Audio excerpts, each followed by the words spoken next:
Pinagsasaksak na namin yung tatlong Chinese drug lords. Ginamit ko ang kwarta at pagsaksak, at si Fernando Magdadaro naman ay gumamit ng 29 balisong sa pagsaksak.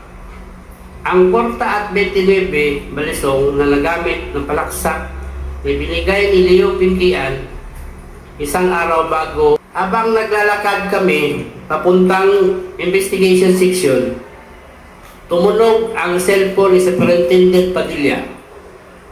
Nakita ko sa pinindot ni Superintendent Padilla ang kanyang cellphone. Nadinig ko na sinabi nung tumawag kay Superintendent Padilla, "Congrats, Superintendent Padilla, job well done." Pero grabe yung ginawa, binuwal. Meron kang kasing binanggit na pangalan. Pwede bang pakiulit mo ulit kung ano yung sinabi mo dito? Alam ko na ang kausap ni Superintendent Padilla ay si President Duterte dahil pamilyar ko ang boses niya.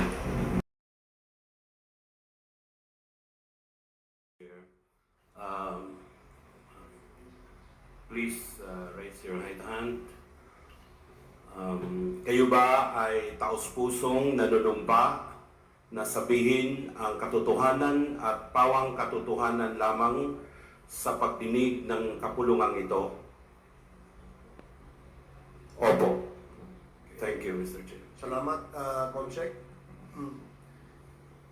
Pwede bang magtanong ang ating mga witnesses?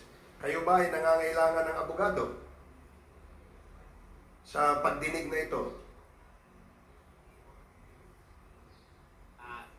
Hindi na po. Hindi na. Ikaw, ikaw si Mr. Hindi magdaro po. Ikaw si Magdaro. Nangangailangan ba kayo ng abogado? Hindi na. Okay. So, pakilapit nyo nga yung mic sa kanila. Okay. Ngayong umaga po, nandito po ang ating mga miyembro ng mababang kapulungan at sila po ay magtatanong ng direkta sa inyo. At amin lamang pong request ay sagutin po natin ng katotohanan na ayon sa inyong mga salaysay. The members are furnished with copies of the affidavits, signed sworn statements by Mr. Andy Magdaro and Mr. Leopoldo Tan. Tama, no? Mr. Leopoldo Tan. And the copies have already been furnished to the members. And those who wish to ask questions, please have your name listed in the list that the committee secretary is writing down the names of the members who wish to ask. Meron na po tayong listahan ng mga magtatanong tungkol dito, pero bago siguro tayo magtanong, bigyan po muna natin ng pagkakataon ang ating mga witness na sabihin sa committee ito ang kanilang mga salaysay. Is that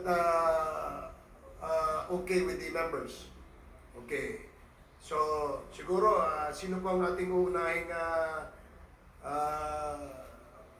si Mr. Mr. Andy Magdadaro. Okay. So, Mr. Magdadaro. Sandali.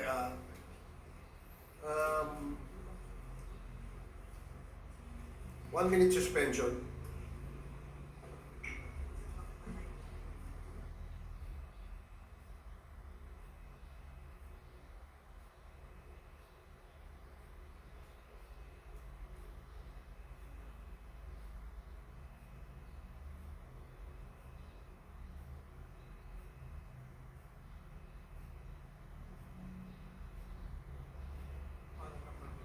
Okay, hearing resume.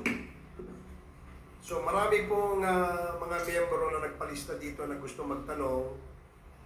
Meron na pong listahan. At yung wala pa ho ang pangalan dito sa listahan at gusto rin yung po magtanong, please call the attention of the committee secretary so that your names will be included. So gaya ng sinabi ko kanina, pakinggan po muna natin ang salaysay na isa sa ating mga witness, si Mr. Andy Magdadaro. Andy, pwede bang sabihin mo sa meeting ito ang iyong salaysay? Opo, Your Honor. Sumpang salaysay po. Ako po si Fernando Magdalaro. 56 taong gulang, Pilipino, citizen. Hiwalay sa asawa, resident ng Davao City. Sa kasalukuyang nakapulong sa Service Support Company Philippines Military Academy, Baguio City po. Matapos po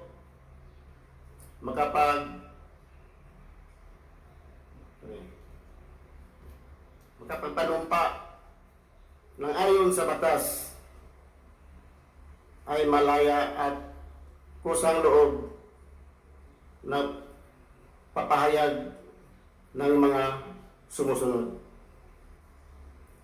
Noong December 1, 1999, ako ay nahuli sa kasong murder, illegal possession of firearms na noon ay nakapila sa Regional Trial Court, Davao City, Branch 17 at Branch 9. Noong taong 2003, ako po ay nakomit sa Davao Prison and Penal Farm na ngayon ay Davao Prison and Penal Farm. Pagkatapos na ibaba ng hatol sa aking mga kaso. Noong unang linggo ng August 16, mga bandang tanghali, habang ako ay nasa Brigada 2, nilapitan po ako, nilipulutan ng kasama kong piso sa maximum security compound ng Davao Prison Penal Farm. Sinabihan niya po ako na tulungan ko daw siya at may ipapatira ng magbibigay daw sila ng kaunting halaga. Tinanong ko siya kung sino ang mga ipapatumba. Sinabi niya na 3 Chinese na nasa foreign ward area ng Davao Prison and Penal Farm.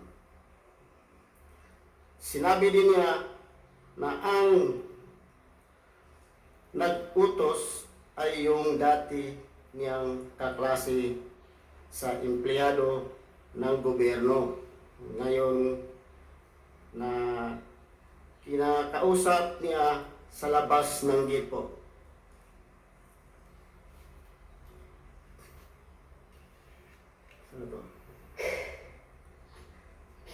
Dinagdag pa ni Leopoldo Tan na kami ay nasa panig na ng gobyerno sa mga oras na yun. At pinagkuhaan kami ng kalayaan, pinangakuhan kami ng kalayaan maliban sa kaunting halaga. Dahil dito, pumapayag po na ako sa kanyang pakiusap. Noong unang August 10, 2016, kami ni Leopoldo Tan ay nag-surveillance sa foreign area ng Davao Prison and Penal Farm kung saan nakakulong yung mga Chinese na target namin.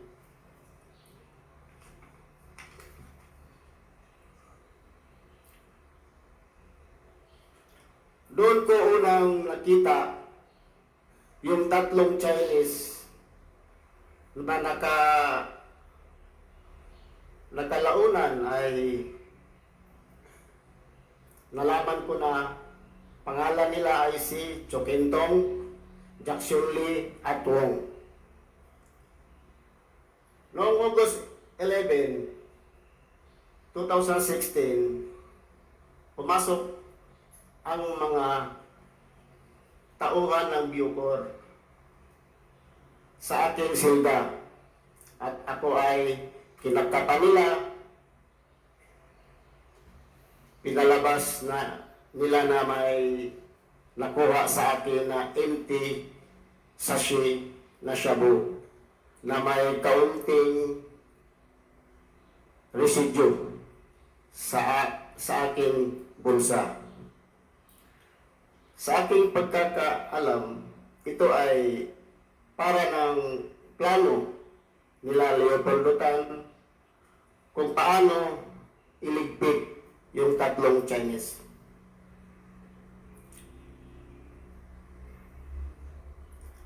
Sa araw din na yun,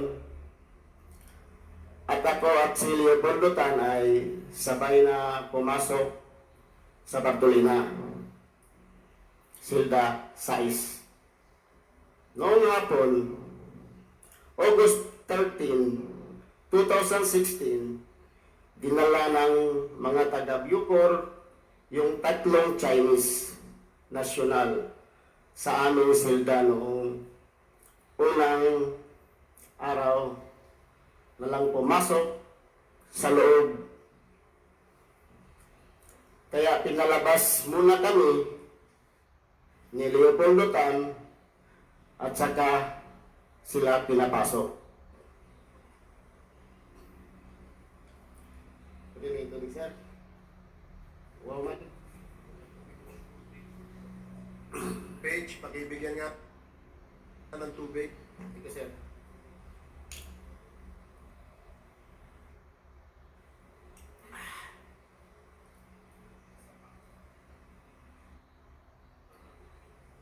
Ito.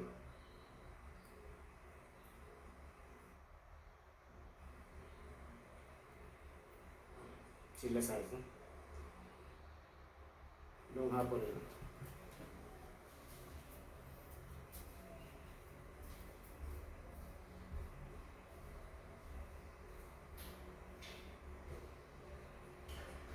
Noong hapon na yon, August 13, ulitin ko, dinala ng mga taga-Bucor yung tatlong Chinese national sa aming silda noong unang araw, ilang pumasok sa loob.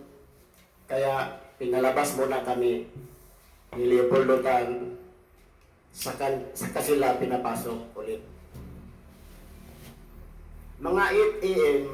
ng gabi ng araw na yun, pinagsasaksak na namin ni Leopoldo Tan yung tatlong Chinese at ginamitan ko ng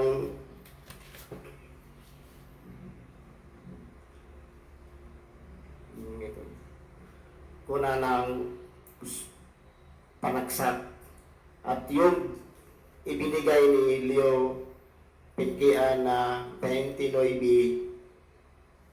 balisong. Samantalang si Leopoldo Tan naman ay gumamit ng pagsaksak. Si Leo Pinkian ay isa rin sa mga bilanggo. Ngunit sa mga panahon na yun, siya ay ang mayor ng Bartolina, Davao Prison and Penal Farm. Ayon sa amin, pinagkasunduan sabay naming na ipinagsasaksak yung tatlong Chinese, Chokintong at Wong, para hindi sila makalaban. Habang sinaksak ko si Chokintong at si Jackson Lee. ng mga oras na yun, na agad ko namang pinalingan yung saksak, yung tumumba na si Chokintong.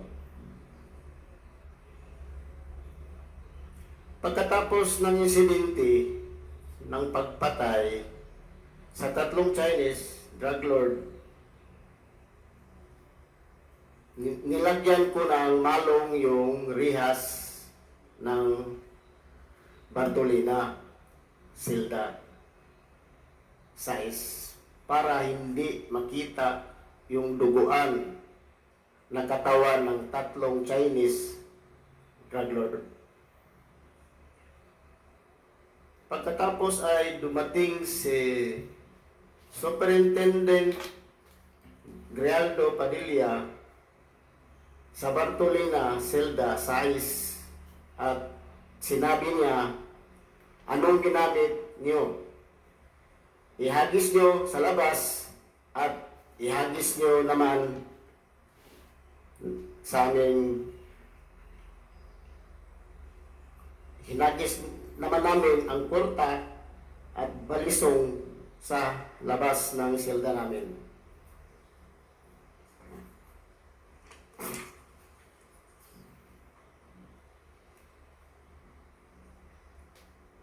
Nilabas namin sa selda ang kamay namin sa presohan. Kami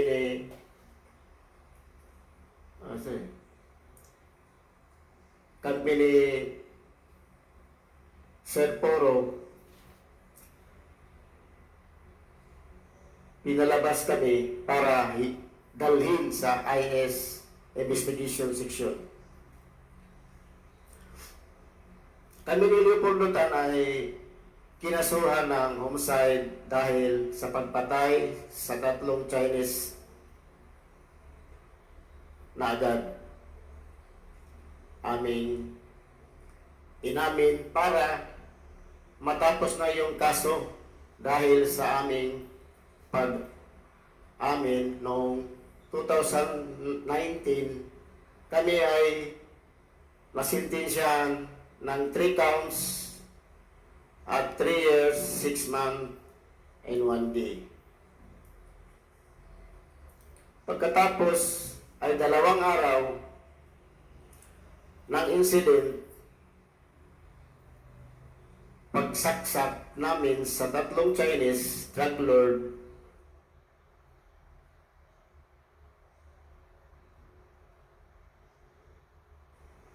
tinanong ako ni Leopoldo Tan kung kanino ibigay yung pera.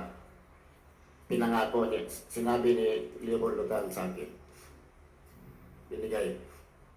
Sabi ko sa asawa kong si Linlin. Pag alam ko na naman na nakuha na yung 1 milyon noong dumalaw siya sa akin. Pagkatapos noon, hindi namin yung pinangakong paglaya naman, pero hanggang ngayon kami pa rin ay nasa loob ng kulungan. Pinangako nila yun. Ibinigay ko itong salaysay na ito dahil sa galit ko sa kanila. Ginawa namin ang pinatrabaho nila pero hindi tinupad ang kalayaan na pinangako nila sa amin. Ang lahat ng sinabi ko sa salaysay na ito ay po ang katotohanan lamang at walang sino man ang nagturo o nag-influensya, at alam ko rin na maaring gamitin laban pabor sa amin, sa akin. Sa ngayon, ito na lang po ang masasabi ko at wala nang idagdag pa sa aking salaysay. sa katunayan ay nalagdaan ko ito ngayon ika-21 ng August 2024 dito sa lungsod ng Baguio. Sinumpaan at nilagdaan sa harap ko ngayon ika-21 ng August 2024 sa lungsod ng Baguio. Okay, salamat, Andy. Tingnan po. Ito bang pirma dito sa salaysay na ito na binabasa mo ay iyong pirma? Yes, Your Honor. Okay, salamat. So, wala ka nang idadagdag? Wala na po, Your Honor. Yun na po. Okay. Ang ating sunod na tawagin, ang ating isang witness sa pangalan na Mr. Leopoldo Tata Tan, alias Tata. Tama po ba? Okay. Sige, Tata, pakibigay ang iyong salaysay. Magandang araw po sa lahat po. Sinumpaan sa Salaysay. Ako si Leopoldo Untalan Tan Jr. Nasa 54 na taong gulang, Pilipino at kasalukuyang kapiit sa Service Support Company, Philippine Military Academy. Matapos makapanumpa na ngayon sa batas ay malaya at kusang loob na nagsasaad ng mga sumusunod. Noong taong 2005, ako ay nahatulan at nakakulong sa Davao Prison Penal Farm dahil sa paglabag ng RA 9165. Noong mga bandang July 2016, habang sinisilbi ko ang aking sentensya sa maximum compound, dumalaw sa akin ang kaibigan ko na si SPO4 Arthur Narsulis. Si SPO4 Arthur Narsulis ay kaklase ko noong high school. At sa kanya din ako humihingi ng tulong ng aking kaso. Siya ay naka-assign sa CIDG 11 at nakabase sa Davao City. At boss niya si Colonel Edelberto Leonardo, Regional Chief ng CIDG 11 Davao City, at Lieutenant Colonel Rila Garma. Noong araw din yun, nakiusap sa akin si SPO4 Arthur Narsulis at sinabi niya na may ipagtatrabaho ako sa iyo at may basbas sa taas. Baka matulungan ka rin namin na makalaya. Kakausapin ko namin ang presidente. Sabi pa ni SPO4 Arthur Narsulis, sayang din itong isang manok kada ulo.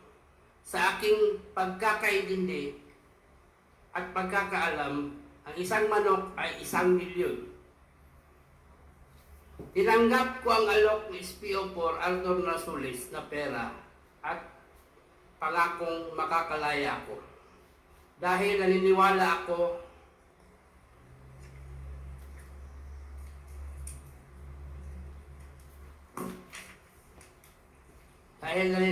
ako sa kapasidad at kakayahan ng boss niya na si Colonel Edelberto Leonardo na matutupad nila ang kanilang pangako dahil sa malakas sila sa taas. Tinanong ko kay SPO4 Arthur Narsulis kung sino ang mga tatrabahuin at pinakita niya ang isang kapirasong papel na naglalaman ng mga pangalan ni na Chukintong at Jackson Lee. At sinabi pa ni SPO4 Arthur Narsulis na 3 sila, ngunit yung isa na may pangalan na Peter Wang ay darating mamayang gabi dahil manggagaling siya sa ibang kolonya. Nagpakita pa si SPO4 Arthur Narsulis sa akin ng isang papel na naglalaman ng iba't ibang pangalan ng 32 na Chinese drug lords na nakapiit sa iba't ibang kolonya. Sinabi pa ni SPO4 Arthur Nasulis na ang mga Chinese na mga ito ay drug lords at galit ang presidente sa kanila. Kinabukasan at sa mga sumusunod na araw, nagmanman ako at nagtanong-tanong ako tungkol sa tatlong Chinese drug lords. At nalaman ko na ang mga ito nakakulong sa foreign ward na bakod ang pagitan sa amin at may barbed wire pa. Kaya isang gabi, tumawag ako kay Arthur Nasulis at sinabihan ko na mahihirapan ako na kunin yung tatlong Chinese drug lords kasi nakabukod sila. May bakod at may barbed wire pa.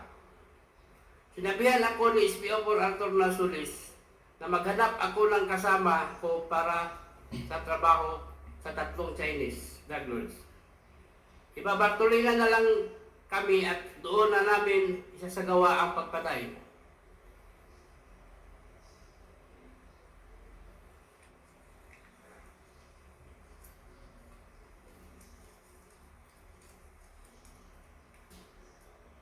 Ayaw nilang pumasok nung una dahil nakita kami sa loob ng selda ni Fernando Magdadaro. Dahil dito, inilipat muna kami. Excuse me, sinusundan namin ang iyong affidavit, no? Parang hindi kasama itong pahinang ito. Pwede bang malaman kung kasama ito sa iyong itong number 14, page 3?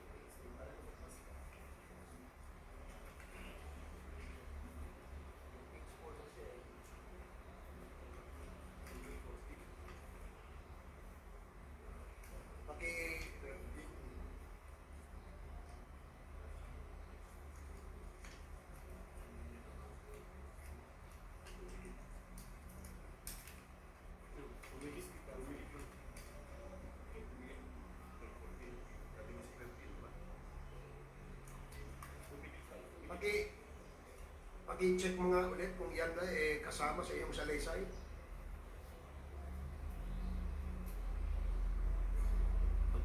Kasama ba yan? Pakisagot mo lang. Yan bang pahinang yan ay kasama sa iyong sinumpaang salaysay? Kasama po. Okay, sige. Pwede mo lang ipagpatuloy. Dito ko na kinausap si Fernando Magdadaro na kasama ko din na bilanggo sa Davao Penal Farm, Prison Farm.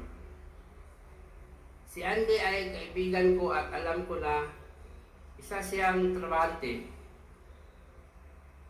Sa sumunod na araw ay bumisita si SPO4 Arthur Nasulis at kinausap kami ni Andy sa labas ng Davao Penal Farm.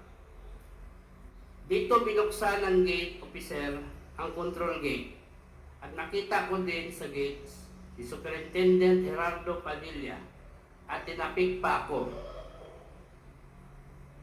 Noong papalabas kami ng gate, narinig ko yung isang empleyado sa pintuan napuntahan si Fortaleza, Major Fortaleza. Sabihin nyo na may dalaw siya, ang classmate niya na si Garma. Ang Garma na tinutukoy ay si Lieutenant Colonel Ruila Garma na sa pagkaalam ko ay taga CIDG. Kilala ko si Lieutenant Colonel Ruila Garma na karelasyon ni Art SPO4 Nasulis. Kinabukasan, nagkaroon ng search at pinalabas na may nakuhang sasis ng shabu sa aking bulsa. Dahil dito, ako ay dinala sa Bartolina Silda 6 kung saan nakasama ko si Fernando Magdadaro na nakuhanan din ng shabu sa bulsa.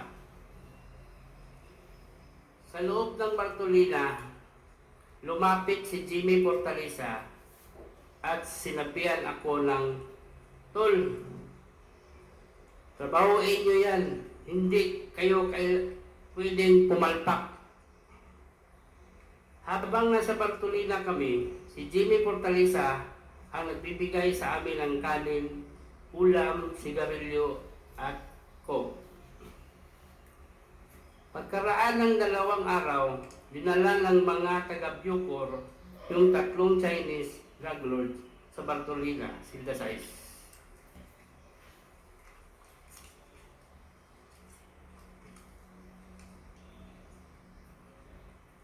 Ayaw nilang pumasok nung una dahil nakita kami sa loob ni Fernando Magdadaro. Dahil dito, nilipat muna kami sa Bartolina, Silda 4.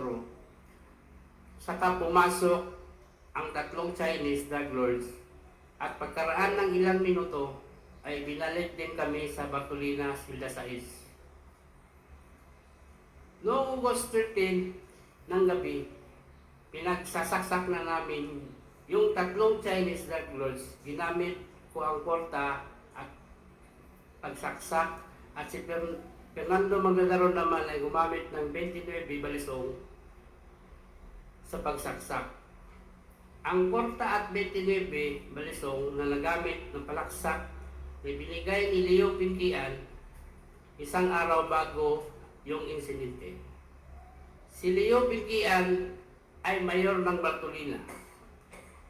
Napag-usapan namin ni Fernando Magdadaro na sabay naming sasaksakin yung 3 Chinese drug lords, kaya pinagsasaksak niya si Chukitong habang pinagsasaksak ko naman si Peter Wang.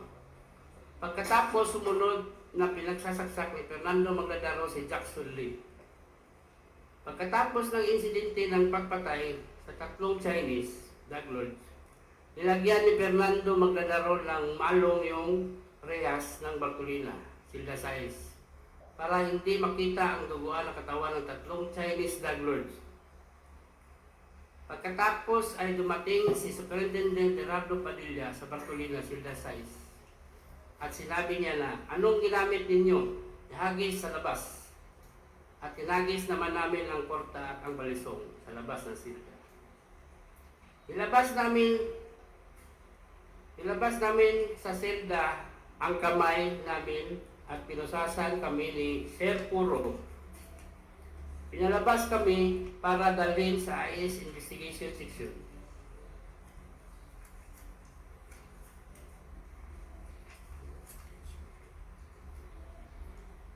Habang naglalakad kami papuntang Investigation Section, tumunog ang cellphone ni Superintendent Padilla.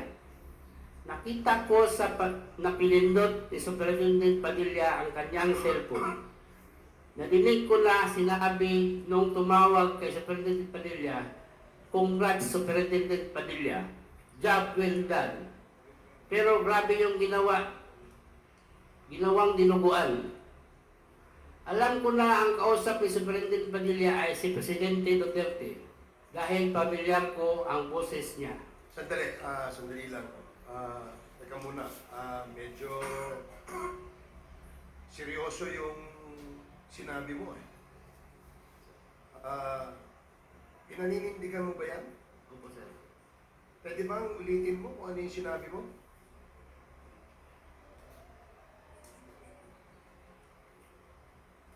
Habang naglalakad kami papuntang Investigation Section, tumunog ang cellphone ni Superintendent Padilla. Nakita ko na pinindot ni Superintendent Padilla ang kanyang cellphone. Nadinig ko na sinabi nung tumawag kay Superintendent Padilla, "Congrats Superintendent Padilla, job well done." Pero grabe yung dinuguan. Meron kang kasing binanggit eh, na pangalan eh. Yung nandito sa number 29. Ito ay pinaninindigan mo. Pwede bang pakiulit mo ulit kung ano yung sinabi mo dito?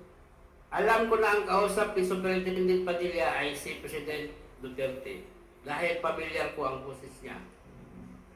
Nakakausap mo ba si President Duterte? Narinig ko lang palagi yung boses niya, kaya pamilyar yung boses na narinig ko. Sige, patuloy lang. Pagkatapos ng tawag, sabi ni Superintendent Padilla sa mga kasamahan niya doon, tumawag si Presidente na congrats sa akin. Dahil sa sinabing ito ni Superintendent Padilla, Kaya lalo akong napaniwala na ang tumawag sa kanya ay si Presidente Duterte.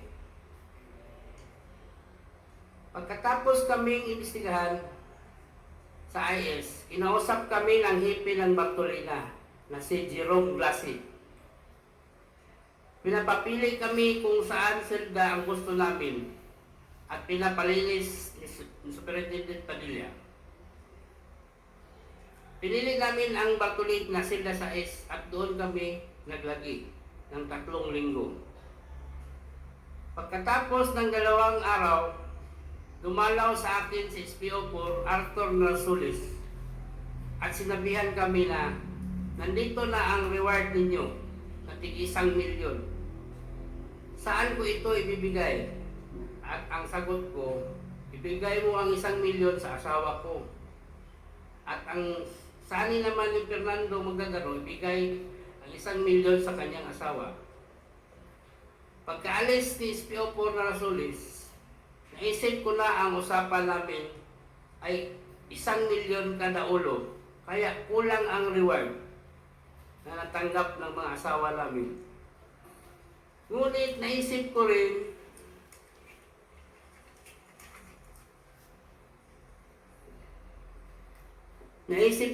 na easy target lang naman at importante ay ang kalayaan namin.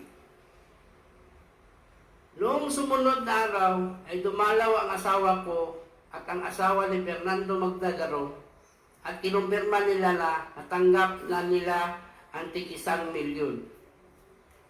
Palagi kong tinatawagan si SPO4 Arthur Narsulis tungkol sa aming paglaya at ang palagi niyang sinasabi, mag-antay-antay lang kayo, makakalaya din kayo.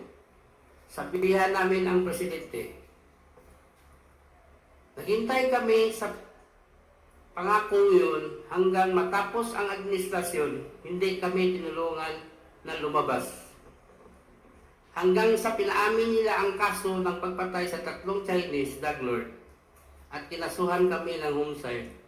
Ngunit sa kalaunan namin para matapos na at tulungan kaming makalaya, nakumpit kami sa pagpatay sa 3 Chinese drug lord. Ibinigay ko itong salaysay na ito dahil sa galit ko sa kanila. Ginawa naman namin ang pinatrabaho nila pero hindi naman tinupad ang kalayaan na pinangako. Ang lahat ng sinasabi ko ay sa salaysay na ito ay pawang katotohanan lamang at walang sino man ang nagturo o nag-impluensya. At alam ko rin na maaaring gamitin laban o pabor sa akin, sa ngayon ito ay na lang po ang masasabi ko at wala nang idadagdag pa sa aking salaysay. Bilang patutuo, lumagda ngayon, 21 Agosto 2024 ang usod ng bagyo. Maraming salamat. Okay, salamat Mr. Tan. Ito bang sa salaysay mo, pirma mo ito? Opo, Your Honor. Okay, meron pa bang idadagdag na Wala. wala ka nang dadagdag? Okay. Now, we will proceed with